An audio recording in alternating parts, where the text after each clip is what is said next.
आज जो है हम नया चैप्टर करेंगे, that is hydrocarbons.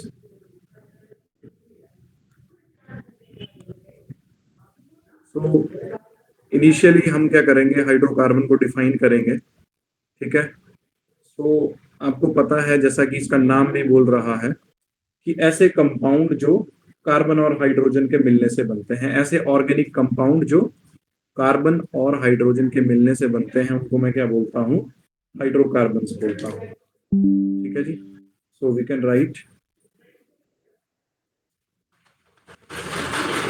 Organic compounds, organic compounds composed of composed of carbon and hydrogen. ठीक है, उनको हम हाइड्रोकार्बन्स बोलते हैं। ठीक है। अब बात करता हूं हाइड्रोकार्बन के सोर्स की, क्योंकि हाइड्रोकार्बन का सोर्स क्या है। तो मेन सोर्स हाइड्रोकार्बन का क्या है, natural gas, petroleum and coal.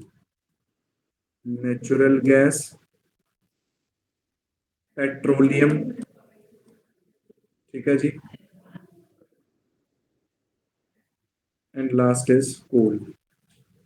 Okay. अब बात करता हूँ इसकी क्लासिफिकेशन की। देखो, यहाँ पर मैं ज्यादा टाइम इन्वेस्टमेंट नहीं कर रहा हूँ, क्योंकि ये बहुत बेसिक है और यहाँ से जनरली क्वेश्चन भी नहीं आता इंट्रोडक्शन से। और मैंने आपको फिर भी बता दिया कि व्हाट आर हाइड्रोकार्बन्स, ऐसे ऑर्गेनिक कंपाउंड जो कार्बन और हाइड्रोजन के मिलने से बनते हैं, उनको मैं हाइड्रोकार्बन्स बोलता हूँ। और हाइड्रोकार्बन का सोर्स क्या है, कहाँ से वो मुझे ऑब्टेन होता है, वो कोल से मुझे ऑब्टेन होता है, पेट्रोलियम से और नेचुरल गैस से। ठीक है। अब बात करता हूँ इनकी क्लासिफिकेशन की।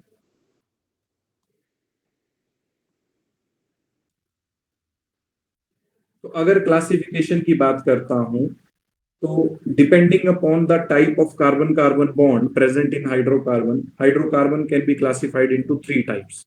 ठीक है। कार्बन कार्बन में किस तरह का बॉन्ड प्रेजेंट है, उसके बेसिस पे जो हाइड्रोकार्बन है उनकी क्लासिफिकेशन तीन तरह से होती है। First is saturated, saturated hydrocarbon. ठीक है जी, सैचुरेटेड हाइड्रोकार्बन्स। दूसरे होते हैं मेरे पास अनसैचुरेटेड, अनसैचुरेटेड हाइड्रोकार्बन्स। और तीसरे होते हैं मेरे पास एरोमेटिक हाइड्रोकार्बन्स। ठीक है जी। अब देखो, हाइड्रोकार्बन चैप्टर में हम किसके किसके बारे में स्टडी करेंगे, वो आपको थोड़ा सा मैं इनिशियली ही हाईलाइट कर देता हूँ। देखो, सैचुरेटेड हाइड्रोकार्बन मतलब कार्बन कार्बन में सिंगल बॉन्ड होगा, ऐसे हाइड्रोकार्बन को मैं सैचुरेटेड हाइड्रोकार्बन बोलता हूँ। तो सैचुरेटेड हाइड्रोकार्बन का एग्जांपल है एल्केन, है ना। तो एल्केन की सारी प्रॉपर्टी, उसका स्ट्रक्चर, उसका आइसोमेरिज्म, उसके मेथड ऑफ प्रेपरेशन, वो सारा कुछ मैं सैचुरेटेड हाइड्रोकार्बन में स्टडी करने वाला हूँ। ठीक है जी। अनसैचुरेटेड हाइड्रोकार्बन में मैं एल्कीन और एल्काइन के बारे में स्टडी करने वाला हूँ, जबकि एरोमेटिक हाइड्रोकार्बन में मैं बेंजीन के बारे में स्टडी करने वाला हूँ। ये पूरे चैप्टर का ओवरव्यू है। क्या आपको ये बात क्लियर हुई? Yes. Yes sir. Okay. Okay. तो हम सबसे पहले स्टार्ट करेंगे जो सैचुरेटेड हाइड्रोकार्बन का एग्जांपल है, जिसमें कार्बन कार्बन जो होते हैं वो सिंगल बॉन्ड के जरिए जुड़ते हैं, और उसको हम क्या बोलते हैं, उसको हम बोलते हैं एल्केन।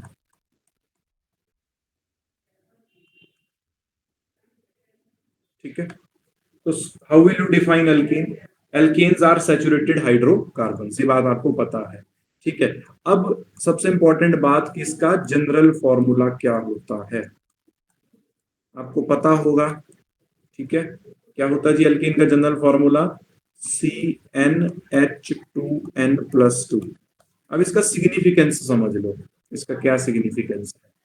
इसका सिग्निफिकेंस ये है कि अगर एन क्या है यहाँ पर, कि कार्बन एटम कितने हैं। अगर देखो एक कार्बन एटम होगा, तो एक कार्बन एटम वाले एल्केन का फॉर्मूला क्या बनेगा, C1H2 × 1 + 2। तो मतलब बन जाएगा सी, यहां से देखो दो और दो चार, तो बन जाएगा CH4। सिमिलरली दो कार्बन वाले एल्केन का फॉर्मूला बन जाएगा C2H6, है ना। अब देखो, आपको कैसे पता लगेगा कि कोई एल्केन है, एल्कीन है या एल्काइन है। तो देखो एल्केन में आपको डायरेक्टली, मान लिया कि मैं आपसे पूछ लूं कि 50 कार्बन वाले एल्केन का फॉर्मूला क्या होगा, तो आप क्या आंसर देंगे? What is the formula of an alkane containing carbon atom equal to 50? बताओ।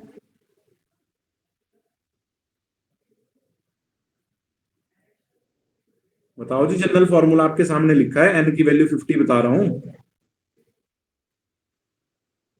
C50H 102। 102। ठीक है जी, बिल्कुल सही बात है जी। देखो C50H 2 इंटू 50 + 2, तो ये बन जाएगा C50H 102। तो आप कैसे ध्यान रखेंगे इसको? देखो, आपने क्या करना है कि जितने कार्बन होंगे उसको क्या करना है, डबल करना है +2। जैसे 50 का डबल कितना हुआ, 100, 100 + 2 कितना हो गया, 102।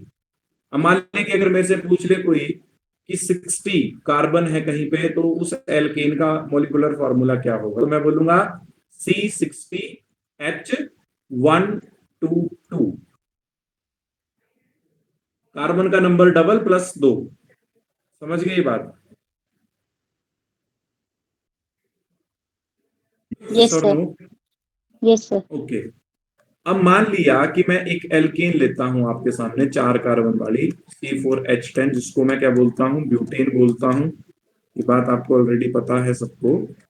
तो देखो, अगर मैं एल्केन में कोई भी कार्बन देखता हूं, है ना, एल्केन में कोई भी कार्बन देखता हूं, तो हर कार्बन एल्केन में sp3 हाइब्रिडाइज्ड होता है। अगर आप एल्केन का कोई भी कार्बन उठा के देख लें तो वो sp3 हाइब्रिडाइज्ड होगा, और उसने क्या किया होगा, 4 सिग्मा बॉन्ड बनाए होंगे। ठीक है, ये बात आपको क्लियर है?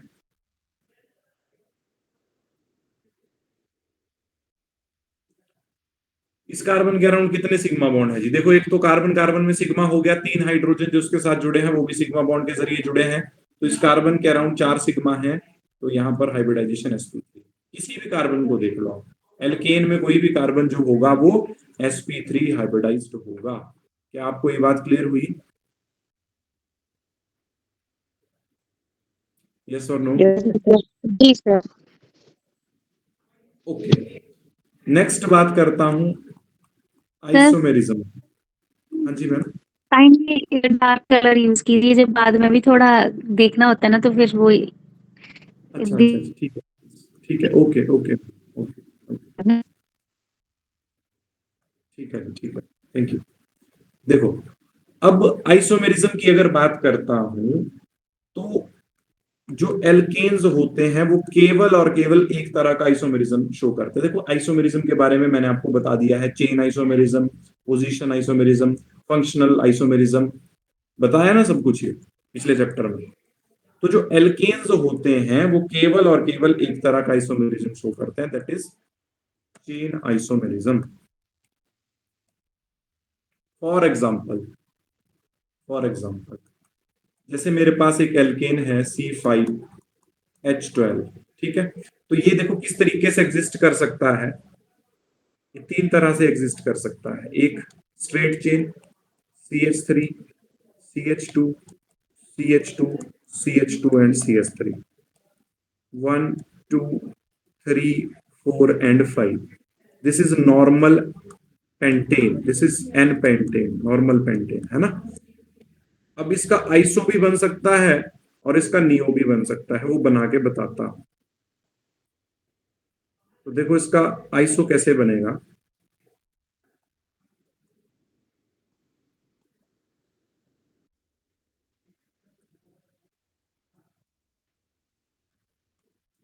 अब देखो, यहां पर अगर आप ध्यान देंगे तो कार्बन 5 है, हाइड्रोजन 12 है, 1 2 3 4, मॉलिक्यूलर फॉर्मूला भी सेम है।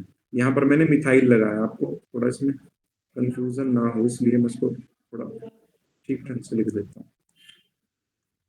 ठीक है, अब अगर आप इसका नाम देखेंगे तो उसका नाम आएगा 2 मिथाइल ब्यूटेन। कितने कार्बन की चेन है, कितने कार्बन की चेन है यहाँ पे? 4। 4। अगर आप ध्यान देंगे तो 4 कार्बन की चेन है। यहाँ पर कितने कार्बन की चेन थी? 5 कार्बन की चेन थी। 5। ठीक है जी। अब देखो फर्क किस में आ रहा है, चेन में फर्क आ रहा है, जबकि मॉलिक्यूलर फॉर्मूला दोनों जगह सेम है। और लास्ट केस में एक और आइसोमर इसका एग्जिस्ट कर सकता है, दैट इज दिस।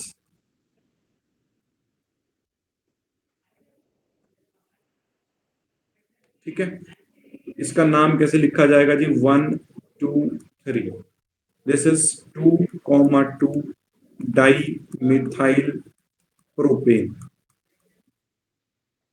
तो मैंने देखो 3 चीजें लिखी हैं, है ना? एन पेंटेन लिखा है और 2 मिथाइल ब्यूटेन लिखा है, 2 डाई मिथाइल प्रोपेन लिखा है। अब इन तीनों में क्या रिलेशन है? ये चेन आइसोमर्स हैं, क्योंकि ये सिर्फ चेन में डिफर कर रहे हैं। इन सभी का मॉलिक्यूलर फॉर्मूला क्या है? सेम है।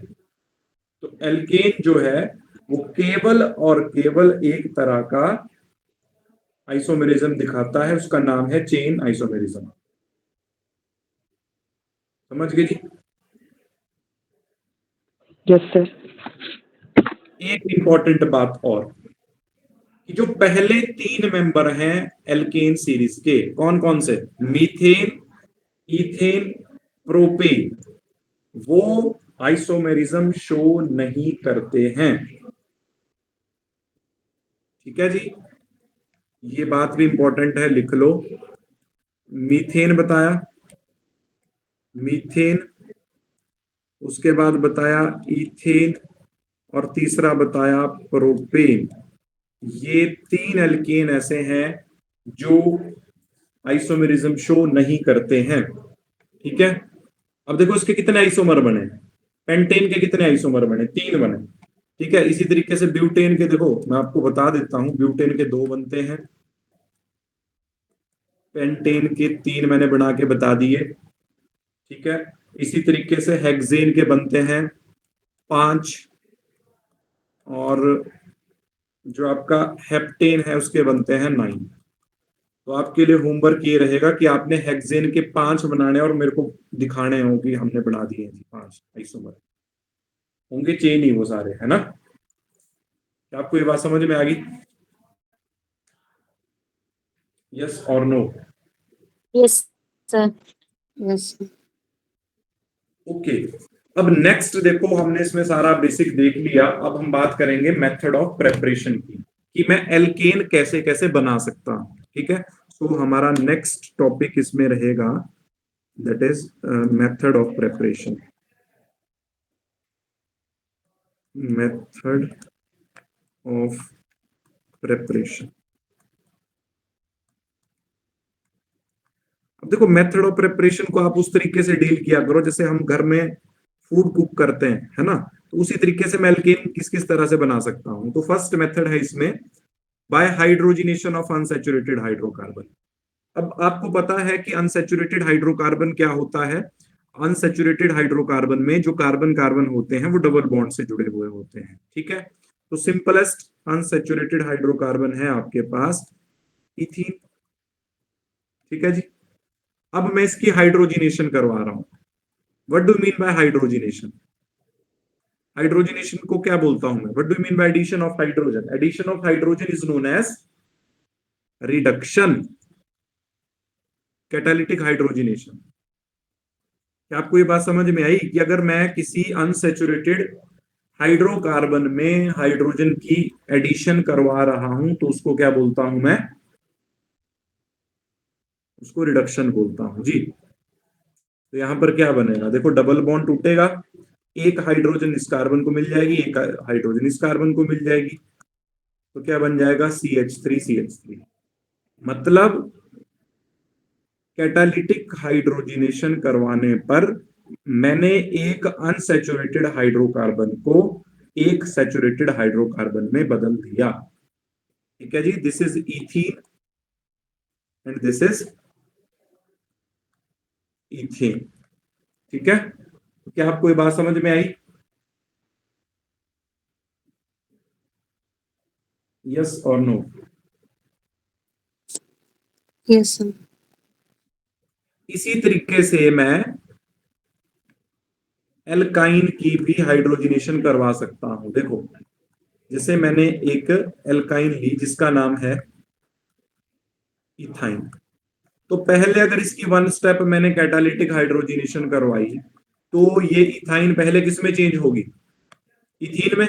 एक बॉन्ड टूटा, एक एच इसको मिला, एक एच इसको मिला, तो ये बन जाएगा CH2। दो बॉन्ड वैसे ही रहे, CH2। फिर से कैटालिटिक हाइड्रोजनेशन करवाई तो ये किस में चेंज हो गया? किसमें चेंज हो गया जी बताओ? ये चेंज हो गया इथेन में, CH3 है ना? इथेन में चेंज हो गया, जो कि एक सैचुरेटेड हाइड्रोकार्बन। तो क्या आपको ये मेथड क्लियर हुआ? Yes sir. ओके। जो सेकंड मेथड इसमें रहेगा, method of preparation of alkyne का, that is reduction of alkyl halide. अगर मैं एल्काइल हैलाइड की रिडक्शन करवाता हूं तो भी क्या बन जाता है? एल्केन बन जाता है। देखो कैसे, R और X, this is alkyl halide, ठीक है।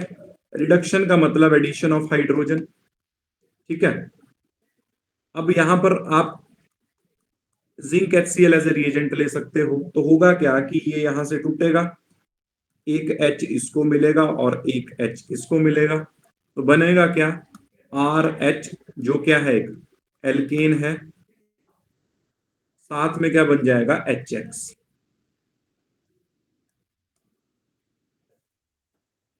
ठीक है जी, this is the another method for the preparation of alkane using alkyl halide. अब यहां पर ध्यान रखना, एक्सेप्ट फ्लोराइड, यहां पे फ्लोराइड नहीं बना सकता क्योंकि रिएक्शन हाईली एक्सप्लोसिव हो जाते हैं फ्लोराइड के, ठीक है। तो फ्लोराइड को छोड़कर यहां पर मैं कुछ भी ले सकता हूं। देखो, RCl ले सकता हूं, RBr ले सकता हूं, RI ले सकता हूं। उसका रिएक्शन मैं H2 के साथ करवाऊंगा जिंक HCl की प्रेजेंस में। देखो, ये बॉन्ड टूटेंगे, एक H यहां जाएगा, एक H यहां जाएगा, एक H यहां जाएगा, H। ये तीन रिएक्शन है, मैं इकट्ठे कर दिए आपको समझाने के लिए, है ना। तो बनेगा क्या? RH बन जाएगा, और साथ में अगर इसके साथ Cl के साथ करवाओगे तो HCl बनेगा, Br के साथ कराओगे तो HBr, और उसके साथ कराओगे तो HI। क्या आपको ये बात क्लियर हुई? जी सर। ओके। नेक्स्ट रिएक्शन है इसमें, देखो कोई भी जो नेमिंग रिएक्शन होता है वो हाईली इंपॉर्टेंट होता है। तो नेक्स्ट है हमारे पास वुड्स रिएक्शन, बहुत इंपॉर्टेंट है ये। अब देखो, मैं पहले आपको एक जनरल रिएक्शन समझाता हूं। वुड्स रिएक्शन में हम क्या करते हैं, दो एल्काइल हैलाइड के मॉलिक्यूल लेते हैं। RX एक मॉलिक्यूल ले लिया एल्काइल हैलाइड का, उसका रिएक्शन मैंने सोडियम मेटल के साथ करवाया, और यहां पर पैरेलली मैंने दूसरा मॉलिक्यूल ले लिया एल्काइल हैलाइड का। ठीक है जी, देखो, एक एल्काइल हैलाइड का मॉलिक्यूल, दूसरा एल्काइल हैलाइड का मॉलिक्यूल, उसका रिएक्शन किसके साथ? सोडियम मेटल के साथ। किसकी प्रेजेंस में? ड्राई ईथर की प्रेजेंस में। अब देखो रिएक्शन कैसे होता है, प्लीज ध्यान से देखना जी सारे, ऐसे ही रिएक्शन होगा। यहां से ये बाहर हो गया, साइड प्रोडक्ट क्या है? 2NaX आ गया जी, और इस R का इस R के साथ क्या बन जाएगा? बॉन्ड बन जाएगा। तो ये R और R का जो बॉन्ड बना, इसको क्या बोलूंगा? This is alkane. ये एल्केन ही तो बना। देखो, एक एग्जांपल देता हूं आपको ताकि आपको ज्यादा अच्छे से क्लैरिटी मिल पाए। देखो, मान लिया कि मैंने CH3Br का रिएक्शन सोडियम मेटल के साथ कराया, दूसरा मॉलिक्यूल भी मैंने किसका ले लिया? सेम एल्काइल हैलाइड का ले लिया। रिएक्शन किसकी प्रेजेंस में हुआ? ड्राई ईथर की प्रेजेंस में हुआ। क्या प्रोडक्ट बनेगा यहाँ पे बताओ? देखो, अभी बताया आपको जनरल ऊपर, तो देखो, CH3 हाँ जी हाँ जी हाँ जी हाँ जी, यही बनेगा जी, CH3 और 2Na। 2NaBr। Sodium. This is Wurtz reaction. Clear है सबको? अब यहां पर इसकी एक लिमिटेशन लिख लेना, methane can not be prepared by Wurtz reaction. अगर आपको कल को ऐसा क्वेश्चन आ जाए कि वुड्स रिएक्शन से कौन सा एल्केन नहीं बना सकता, तो उसका आंसर होगा मीथेन।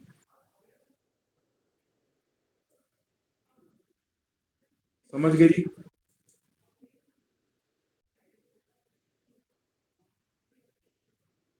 क्या आपको ये बात क्लियर हुई? Yes sir. Next method is alkane बनाने का, वो भी नेमिंग रिएक्शन ही है, that is decarboxylation.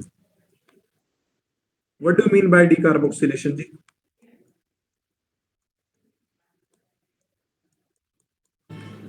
Decarboxylation removal of carbon. Removal of carbon dioxide, ठीक है, CO2 को बाहर करना, उसको बोलता हूं मैं डीकार्बोक्सिलेशन। अब इस रिएक्शन में क्या होता है जी कि मैं कार्बोक्सिलिक एसिड का सॉल्ट लेता हूं, है ना। कार्बोक्सिलिक एसिड क्या होता है इन जनरल? RCOOH होता है ना। अब मैंने इसका सॉल्ट लेना है, तो उसका सॉल्ट कैसे लिखूंगा?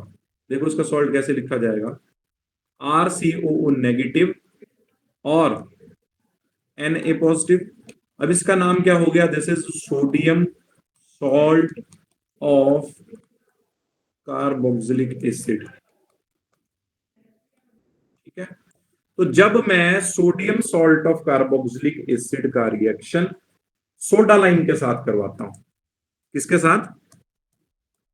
Soda lime. What is soda lime? ये दो चीजों का मिक्सचर होता है, mixture of sodium hydroxide and calcium oxide.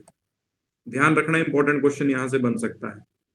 Soda lime किसका किसका मिक्सचर होता है? सोडियम हाइड्रोक्साइड का और कैल्शियम ऑक्साइड के मिक्सचर को मैं क्या बोलता हूं? सोडा लाइम बोलता हूं, ठीक है। तो इनिशियली मैंने क्या किया, कार्बोक्सिलिक एसिड का सोडियम सॉल्ट लिया, उसका रिएक्शन मैंने किसके साथ करवाया? सोडा लाइम के साथ करवाया, ठीक है जी। तो यहां पर बनेगा क्या, देखो इस R के साथ ये H जुड़ेगा, सबसे पहले तो एल्केन बनेगा, और बाकी जो बचा उसको क्लब कर दो। देखो एक सोडियम, दूसरा सोडियम, Na2, कार्बन एक है, कार्बन लिख दिया, दो ऑक्सीजन यहां पे, तीसरी ऑक्सीजन यहां पे, तो बन गया Na2CO3, ठीक है। This is decarboxylation. समझ गए जी बात को? अब इंपॉर्टेंट बात यहां पर क्या है कि डीकार्बोक्सिलेशन से मुझे जो एल्केन ऑब्टेन होगा, it contains 1 carbon less than the carboxylic acid. अब अगर आप जो ये साल्ट मैंने कार्बोक्सिलिक एसिड का लिया था, अगर आप इसको ध्यान से देखोगे तो यहां पर कितने कार्बन आपको नजर आ रहे हैं?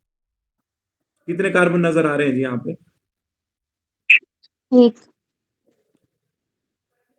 देखो ये R भी तो कार्बन है ना, 3 है। This is 1 carbon, this is 2 carbon.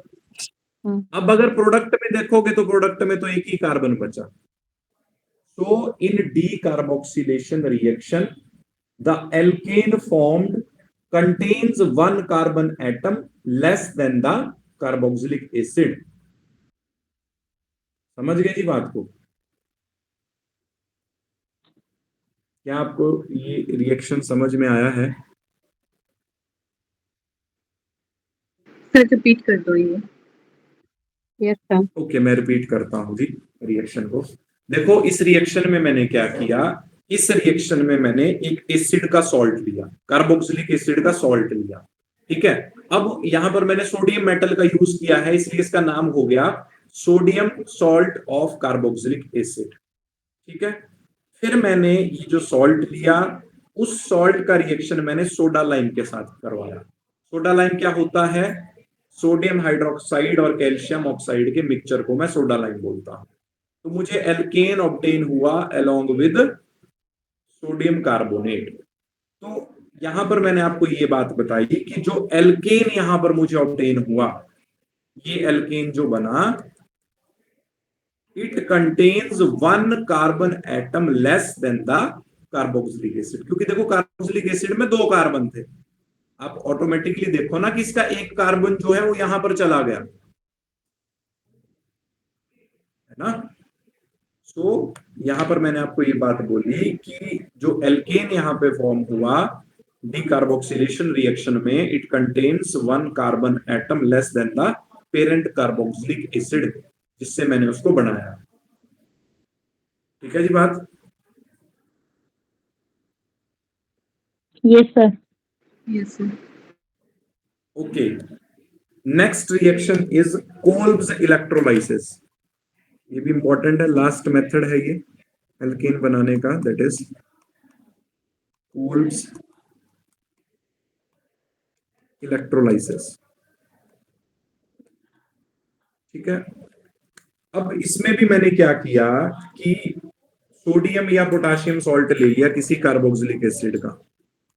ठीक है जी, 2 मॉलिक्यूल ले लिए इसमें, जैसे sodium salt of carboxylic acid जो जैसा मैंने ऊपर बनाया था, उसके 2 मॉलिक्यूल ले लिए। अब वाटर डाल के इसकी क्या करवाई, इसमें इलेक्ट्रिसिटी पास कराई। इलेक्ट्रोलाइसिस मतलब ब्रेक डाउन, इलेक्ट्रो मतलब break down by using electricity. Electrolysis का मतलब क्या होता है, break down by using electricity. उसी तरीके से हाइड्रोलिसिस का मतलब क्या होता है, break down by using water. समझ गए। तो देखो जब मैं इसकी इलेक्ट्रोलाइसिस करवाऊंगा तो यहां पर होगा क्या, देखो आपको पता है कि सबसे पहले तो एल्केन बनेगा। तो वो एल्केन कैसे कैसे बनेगा, देखो इस आर का इस आर के साथ बॉन्ड बनेगा सबसे पहले, तो वो बना दो। बना दिया जी, आर आर के बीच में बॉन्ड। यहां तक सबको क्लियर है। अब देखो, एक CO2, दूसरी CO2, 2 मॉलिक्यूल निकल गए CO2 के बाहर। ठीक है जी, साथ में 2 मॉलिक्यूल वाटर के हैं। Water can be written as H positive OH negative, H positive OH negative. 2 molecule है ना, एक मॉलिक्यूल को ऐसे लिख दिया, दूसरे को भी ऐसे लिख दिया। अब देखो 2 सोडियम है, 2 सोडियम के साथ 2 H जोड़ दो, साथ में 2NaOH, और H2 मॉलिक्यूल बचा जो हाइड्रोजन गैस की तरह यहां से रिएक्शन से लिबरेट होगा। So this is the reaction. क्या आपको ये क्लियर हुई बात। Yes, sir. बहुत आसान है जी ये रिएक्शन भी। ठीक है, इस रिएक्शन से भी मैं मीथेन नहीं बना सकता, तो ये भी ध्यान से लिख लेना। कोल्ब्स इलेक्ट्रोलाइसिस से और वुड्स रिएक्शन से मीथेन नहीं बनती है। तो क्या आपको ये रिएक्शन समझ में आया, या इसका एक एग्जांपल दूं आपको, विद एग्जांपल समझाऊं, यस और नो, जल्दी से रिप्लाई करो। पीजीटी केमिस्ट्री के पेपर में भी आया हुआ था कोल्ब्स इलेक्ट्रोलाइसिस का। अच्छा, ये वाला क्वेश्चन जी। Yes sir. Okay okay okay okay. मुझे स्ट्राइक नहीं कर रहा कि मतलब कौन सा वो दिया था उन्होंने, तो उसमें यही था कि कोल्ब्स इलेक्ट्रोलाइसिस के थ्रू ही होना था उसमें ना। ओके जी, ओके ओके, ठीक है जी, क्लियर है। मैं देखो एक इसका एग्जांपल भी आपको दे देता हूँ।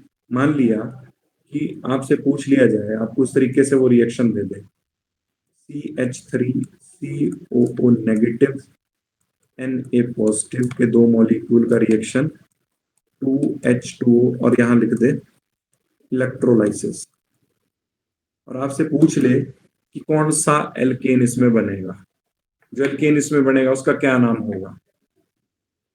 बताओ जी, बहुत आसान है। जनरल रिएक्शन ये रहा आपके सामने।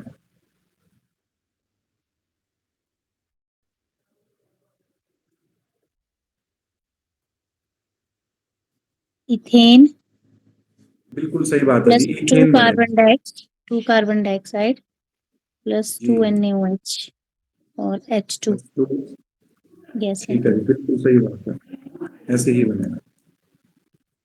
तो क्या ये आपको क्लियर है जी reaction. Yes, sir. Okay, next है इसमें देखो, मेथड ऑफ प्रिपरेशन इतने ही हैं, आप एक बार इन सभी को देख लो, कोई डाउट है तो पूछो, अदरवाइज फिर मैं आगे स्टार्ट करता हूँ।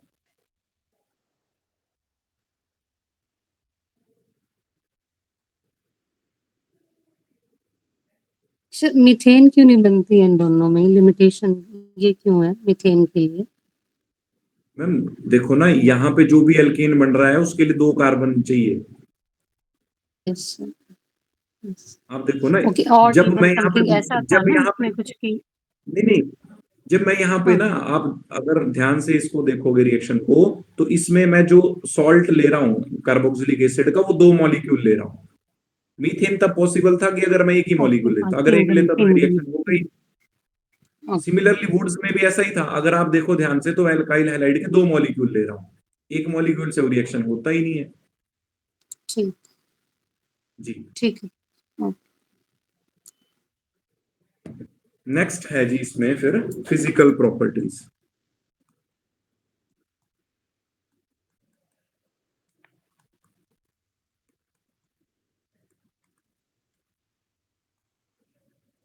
तो अगर फिजिकल प्रॉपर्टीज की बात करता हूं, तो जो 1 से 4 कार्बन तक के एल्केन है ना, वो क्या है, गैसेस हैं।